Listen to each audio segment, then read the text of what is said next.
ជាសាស្ត្រទី11កនៃសាលារៀនបញ្ញាជនកម្ពុជាថ្ងៃនេះពិតជាមានកិត្តិយសក្រៃលែងដែលបានឡើងមកបកស្រាយអំពីប្រធានបទផលប៉ះពាល់នៃការប្រើប្រាស់គ្រឿងញៀនទៅលើបុគ្គលនិងសង្គមនៅក្នុងពិភពលោកយើងសពថ្ងៃនេះការប្រើប្រាស់គ្រឿងញៀនគឺជាបញ្ហាចោទយ៉ាងធ្ងន់ធ្ងរមួយនៅក្នុងសង្គមជាពិសេសក្នុងចង្កោមយុវជនមនុស្សភាគច្រើនធ្វើការប្រើប្រាស់គ្រឿងញៀនដោយសារកត្តាជាច្រើនដូចជាសម្ពាធការងារសម្ពាធពីការសិក្សា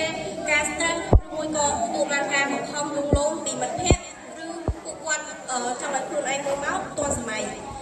ហើយជារបបពួកគាត់គិតថាការប្រើប្រាស់គ្រឿងញៀនគឺមានផលប៉ះពាល់អីធ្ងន់ធ្ងរទេចំពោះសុខភាពប៉ុន្តែគ្រឿងញៀនវាមានសមត្ថភាពខ្លាំងនៅក្នុងការគ្រប់គ្រងខួរក្បាលមនុស្សហើយនិងរាងកាយធ្វើឲ្យអ្នកដែលបានប្រើប្រាស់គ្រឿងញៀនហើយពិបាកនៅក្នុងការផ្ដាច់ខ្លួនចេញពីគ្រឿងញៀនជាក់ស្ដែងនៅក្នុងសង្គមយើងការប្រើប្រាស់គ្រឿងញៀនកំពុងតែមានអត្រាកើនឡើងខ្ពស់មែនទែនដោយនៅទូទាំងប្រទេសក្នុងពិភពលោករួមទាំងតំបន់អាស៊ីអាគ្នេយ៍គ្រឿងញៀនជាច្រើនប្រភេទដូចជាអាភៀនកាញ់ឆាមែនអនពេតាមីនមួយក៏បរិយាអេឡិចត្រូនិកពេកផ្សេងទៀតកាន់តែងាយស្រួលរកទិញពីព្រោះទីផ្សារជួញដូរកាន់តែធ្វើការពង្រីកខ្លួនដូច្នេះយុវជនរបស់យើងកាន់តែមានធ្លាក់ខ្លួនទៅក្នុងគ្រោះថ្នាក់ដំបូងគ្រឿងញៀនមានផលប៉ះពាល់យ៉ាងធ្ងន់ធ្ងរទៅលើបញ្ហាសុខភាពពីរគឺបញ្ហាសុខភាពផ្លូវចិត្តនិងបញ្ហាសុខភាពផ្លូវកាយគ្រឿងញៀនធ្វើឲ្យបំផ្លាញខួរក្បាលរបស់យើងបំផ្លាញការចងចាំសតិអារម្មណ៍ធ្វើឲ្យយើងមិនអាចគ្រប់គ្រងខ្លួនឯងបានលើពីនេះគេបានរកឃើញថាគ្រឿងញៀនធ្វើឲ្យអ្នកប្រើប្រាស់មានបញ្ហាជំងឺដូចជាជំងឺផ្លូវចិត្តធ្លាក់ទឹកចិត្តភាពភ័យខ្លាចនិងផ្សេងទៀតនិងដំណាក់កាលធ្ងន់ធ្ងរធ្វើឲ្យពួកគេសម្លាប់ខ្លួនផងដែរ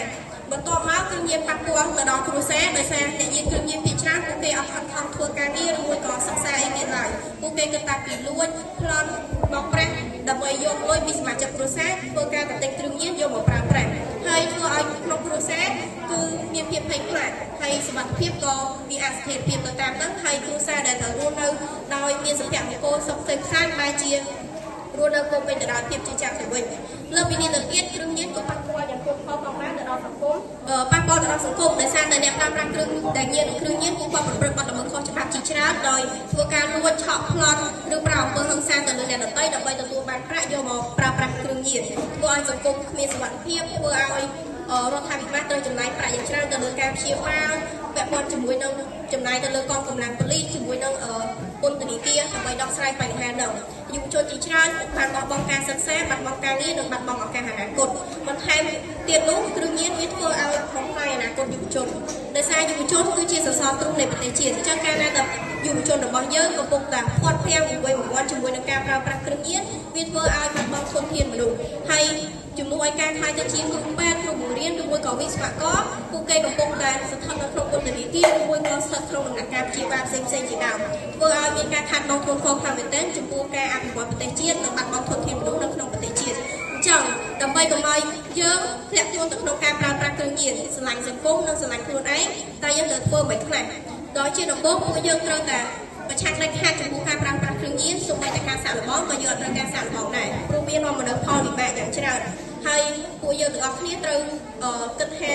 ស្រឡាញ់ខ្លួនឯងយើងមិនត្រូវរាប់អានជាមួយនឹងមិត្តដែលមិនល្អអ្នកដែលណែនាំយើងឲ្យតែប្រើប្រាស់ពាក់ព័ន្ធជាមួយនឹងគ្រឿងញៀនផ្សេង